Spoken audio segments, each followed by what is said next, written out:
The Quran isolated a specific financial trap 14 centuries before modern psychologists named the Hedonic Treadmill.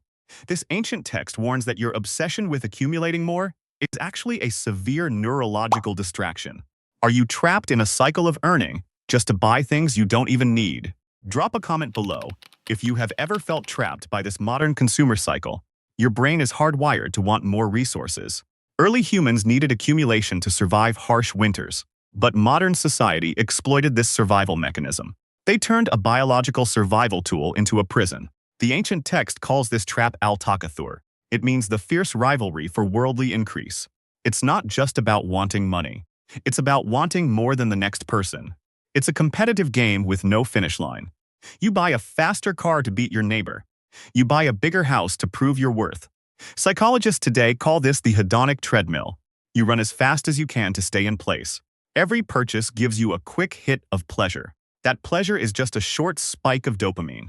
Then the excitement fades within days. You drop back down to your baseline happiness. Now you need a bigger purchase to feel good. You're chasing a high that constantly moves away. The ancient text predicted this exact neurological loop. It states that accumulation distracts you until death. Think about how profound that warning is. It doesn't say money itself is bad. It says the obsession with increase blinds you. It pulls your focus away from true wealth. True wealth is control over your own time. Tell me below if you think true wealth means time freedom. If this makes sense, hit subscribe for a new decode every week. Most people spend their entire life exchanging time for toys. They lock themselves into long, heavy debt contracts. They buy luxury items on high-interest credit cards. The system wants you to stay on this wheel. Broke consumers are highly profitable for big banks. When you're in debt, you lose your power. You can't take risks because you have bills. You can't start a business because you need safety. You become an indentured servant to your own lifestyle. The Quran describes this state as absolute distraction. It prevents you from looking at the bigger picture. Look at behavioral economics research from recent years. Studies show that consumer choices match our peer groups. If your friends buy luxury bags, you buy one too. We use material objects as silent social signals. We want to tell the tribe we are succeeding, but it's an expensive lie that bleeds your accounts. You are burning your future self for present status. The ancient text offers a direct warning about this. It says you will be questioned about every pleasure. Every dollar spent on vanity leaves a permanent mark. It leaves a mark on your financial freedom. It leaves a mark on your mental health. Financial anxiety is the leading cause of modern stress.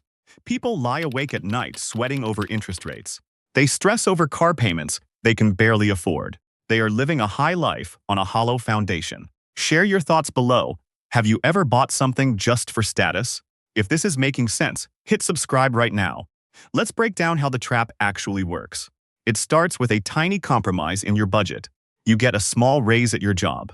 Instead of saving it, you increase your lifestyle costs. This is lifestyle creep, and it ruins millions. You think you're getting richer, but you're not. You're just managing a larger pool of expenses. Your net worth stays exactly at zero.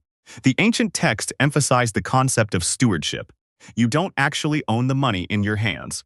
You are just a temporary manager of those resources. A good manager multiplies assets to create real value. A bad manager wastes assets on temporary pleasures. When you view money as a tool, everything changes. You stop seeing $100 as cash to spend. You see it as a seed that can grow. Every dollar saved is a worker for your freedom. Every dollar spent on fluff is a worker fired. Behavioral science calls this cognitive reframing, changing how you perceive the value of a dollar. The system spends billions trying to stop this shift. Advertisements are designed to trigger your ancient insecurity. They tell you that you are incomplete without them. They sell you an identity packaged as a product. You buy the watch to feel powerful. You buy the shoes to feel fast.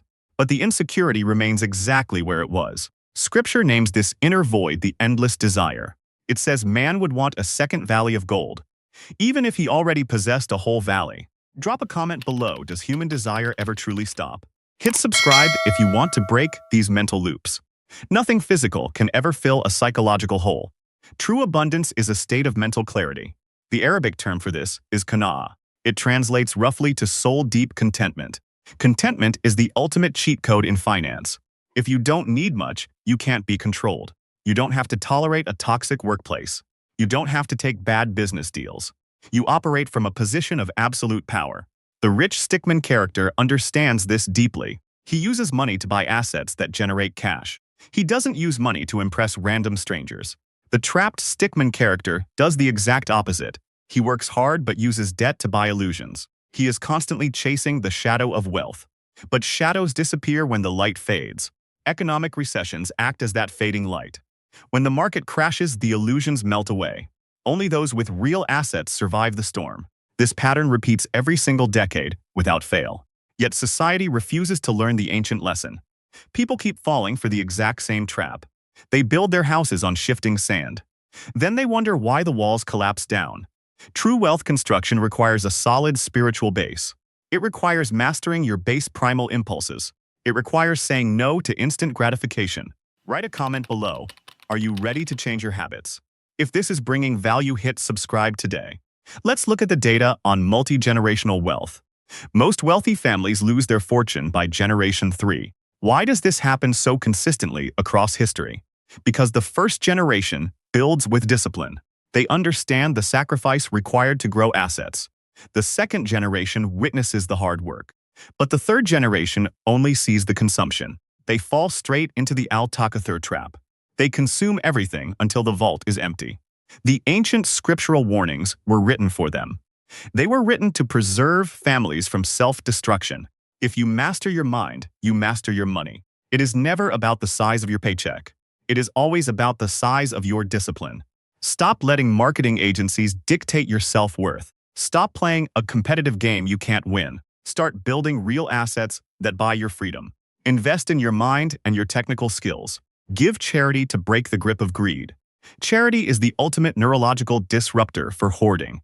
It forces your brain to realize you have enough. It breaks the scarcity mindset instantly. Science shows giving activates deep brain pleasure centers. It produces a cleaner high than buying luxury goods.